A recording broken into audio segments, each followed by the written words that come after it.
কোনোভাবেই থামছে না কোটা সংস্কার আন্দোলনের সংঘর্ষের সময় গুলিতে নিহত একরাম হোসেন কাউসারের মা রুমি আক্তারের আহাজারি। সন্তানের এমন মৃত্যুতে খাওয়া দাওয়া ছেড়ে অসুস্থ হয়ে পড়েছেন তিনি। তার এমন বুক ফাটা আর্তনাদ দেখে কাঁদছেন পাড়া প্রতিবেশীরাও।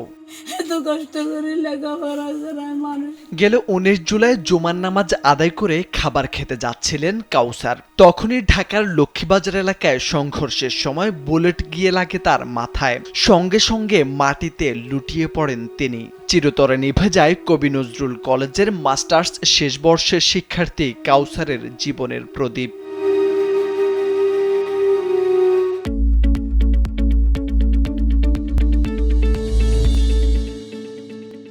কাউসারের অকাল মৃত্যুতে অন্ধকার নেমে আসে পুরো পরিবার জুড়ে। মসজিদের পাশে তার কবরটি যেন জাতির কাছে প্রশ্ন করছে, কি অপরাধ ছিল তার, কেন গুলি করে মারা হলো তাকে? সেই প্রশ্নের উত্তর হয়তো কখনো পাবেন না কাউসারের অতৃপ্ত আত্মা। জানা গেছে, অভাব অনটনের সংসারে পরিবারের বেঁচে থাকার একমাত্র সম্বল ছিলেন কাউসার। স্বপ্ন ছিল বিসিএস ক্যাডার হয়ে হাল ধরবেন সংসারের, কিন্তু সেই স্বপ্ন যেন স্বপ্নই রয়ে গেল। কাউসারের বাবা মাওলানা আনোয়ার হোসেন রাজেশপুর কেন্দ্রীয় জামে মসজিদের খতিব। সন্তানের এমন মৃত্যুতে মায়ের মতোই তিনিও বাকরুদ্ধ।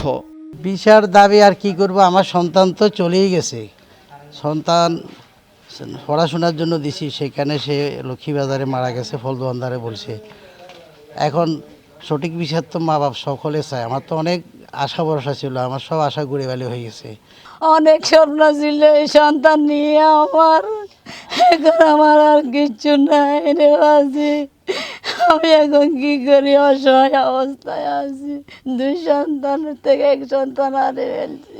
ভাই সাধারণ শিক্ষার্থী ছিল, 3 দিন টানা উপাস ছিল, এই জন্য খাওয়ার খাইতে নিচে নামছে বাসা থেকে। নিহত কাউসারের বাড়ি ফেনীর পরশুরাম উপজেলার রাজেশপুরে।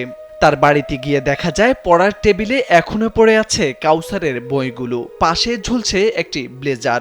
ঘরে তার ব্যবহার করা সবকিছুই আছে, শুধু নেই কাউসার। স্থানীয়রা অশ্রুসিক্ত নয়নে বলছেন, সকলের কাছেই প্রিয় ছিল সে।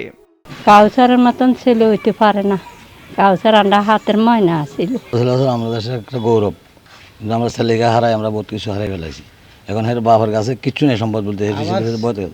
সুষ্ঠু তদন্তের মাধ্যমে এমন হত্যাকাণ্ডের বিচারের দাবি স্থানীয় বাসিন্দা ও কাউসারের পরিবারের। তাদের প্রত্যাশা, এভাবে যেন খালি না হয় আর কোনো মায়ের বুক।